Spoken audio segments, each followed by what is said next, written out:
বাংলাদেশে পুশিন ও কোরবানির চামড়া ভারতে পাচার প্রতিরোধে বিজিবি সর্বোচ্চ সতর্ক অবস্থায় রয়েছে বলে জানিয়েছেন বিজিবি ১ ব্যাটালিয়ন রাজশাহীর অধিনায়ক লেফটেন্যান্ট কর্নেল হাসিবুল হক।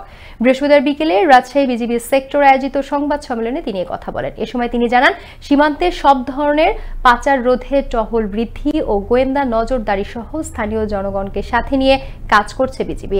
রাজশাহী সীমান্ত দিয়ে এ পর্যন্ত পুশিন হয়নি জানিয়ে তিনি আরো বলেন, তবে দেশের বিভিন্ন স্থানে পুশিনের বিক্ষিপ্ত কিছু ঘটনা রয়েছে, যেখানে যথাযথ প্রক্রিয়া অনুসরণ করা হয়নি।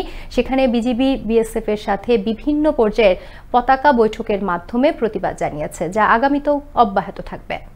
গোয়েন্দা তৎপরতা এবং টহল বৃদ্ধি সহ স্থানীয় দেশপ্রেমিক জনসাধারণকে সাথে নিয়ে সর্বোচ্চ সতর্ক অবস্থানে রয়েছে। ঈদের জামাতের নিরাপত্তা এবং নিরাপত্তা সংক্রান্ত অন্যান্য যে কোনো বিষয়ে দায়িত্ব পালনে সদা সচেষ্ট এবং সতর্ক রয়েছে।